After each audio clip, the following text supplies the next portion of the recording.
Warrant అని తిప్పుతున్నారు. ఈరోజు ఆమె సుధారాణి ఆమె రోజు రిలీజ్ అవుతుందని అంటున్నారు. ముగ్గురు పిల్లల తల్లి, భార్యాభర్తను ఇద్దరిని జైల్లో వేసేసారు. కేవలం ఎప్పుడో 2-3 ఏళ్ల క్రితం పెట్టిన సోషల్ మీడియా వీటి పోస్టింగ్ల గురించో, లేదా నార్మల్ దీంట్లో సోషల్ మీడియా అంటే ఉండే వ్యక్తిగత స్వేచ్ఛతో వాళ్ళు పెట్టిన పోస్టులు చూసుకుని అది జగన్మోహన్ రెడ్డి గారికి సపోర్ట్ చాలు. వాళ్ళు మా పార్టీ కార్యకర్తలు కూడా కానక్కర్లా, ఆయన అభిమానించే వాళ్ళు అయితే చాలు.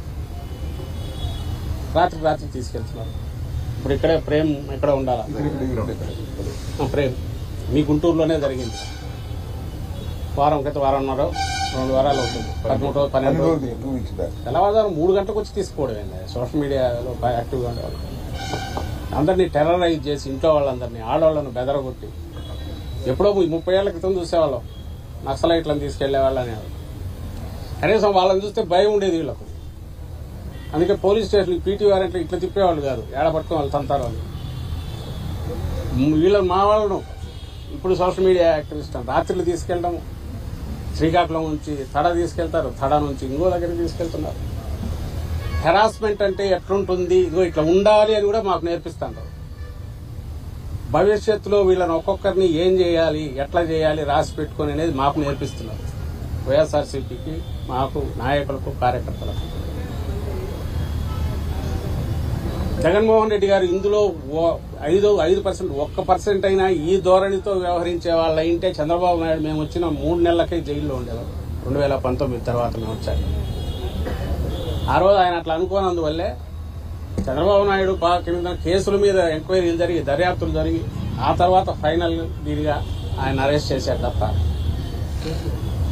ఇప్పుడు ఈ రోజు చంద్రబాబు నాయుడు రాగానే ఏం చేస్తున్నాడు? 3 నెలల్లో తన కేసులు ఎట్లయితే ఇచ్చాలని ఆయన చూసుకుంటున్నాడు.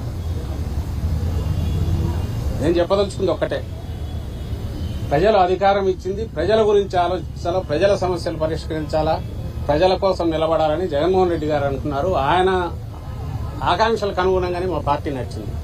నాయకులు నచ్చారు, కార్యకర్తలు నచ్చారు, ఎంటైర్ పార్టీ నచ్చింది. ఈ రోజుకి అలాగే ఉంది. ప్రజలు అధికారం ఇచ్చింది ఎట్లా మనం దండుకోవాలా, ఏ రకంగా మన సంపద పెంచుకోవాలా, ఏ రకంగా మన చుట్టూ ఉండే వాళ్ళవి పెంచాలా, వాళ్లే రేపు వాళ్ళ ప్రయోజనాల కోసం మనల్ని నిలబెడతారు, అలాంటి ఒక మందను తయారు చేసుకున్నది చంద్రబాబు నాయుడు. అది గతం కంటే ఇప్పుడు బరి తెగించి ఆచరణలో కూడా ఆయన చూపిస్తున్నాడు. 5 నెలల్లోనే చూపిస్తున్నాడు. ఈ తేడా అందరూ గమనించాలి. మౌనంగా ఉన్నాము, ఇదంటే చేతకాక కాదు, గతంలో చేతకాక కాదు, ఫ్యూచర్లో కూడా చేయలేక కాదు. ప్రజలు మనకు అధికారం ఇచ్చింది, ప్రజలను చూసుకోవాలా. ఆ ఉద్దేశం లేకపోతే ఎట్లా వ్యవహరిస్తారో ఆ ఉద్దేశం లేదు. ప్రజలకు క్వశ్చన్ చేయకుండా డైవర్షన్ పాలిటిక్స్ ఎట్లా చేయాలని చంద్రబాబు నాయుడు ఏం చేస్తున్నాడు, అది ఎల్లకాలం చెల్లవు. కొత్త పద్ధతులకు పోతున్నారు. సాక్ష్యాలు సృష్టించడము, ఎవరితోనో రాయించుకోవడము, కన్ఫెషన్లను చేయడము, అరెస్టులు చేయడము. ఏమో మా చేత కాదా? 3-4 ఏళ్లలో మేము రామా? వచ్చిన తర్వాత మేము కాపితే మాత్రం ఆగుతారా మా వాళ్ళు? ఎక్కడికెక్కడ ఇదే పని చేయడం మొదలు పెడితే వాళ్ళ పరిస్థితి ఎట్లుంటుంది?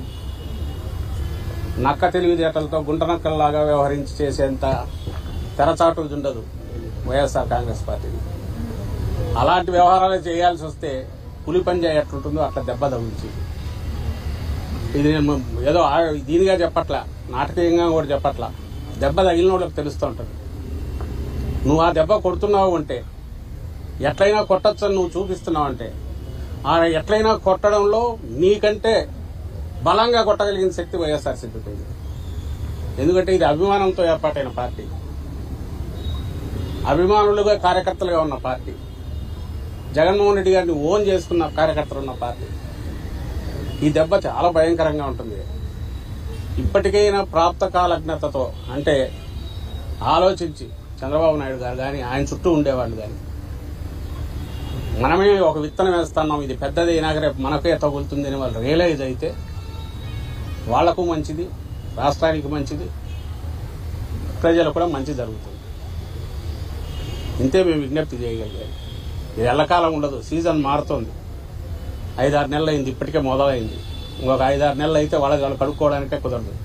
వాళ్ళ గొడవలతో సరిపోతుంది. ఆ తర్వాత 2 ఏళ్ళు అయితే ఎన్నికలు వస్తాయి.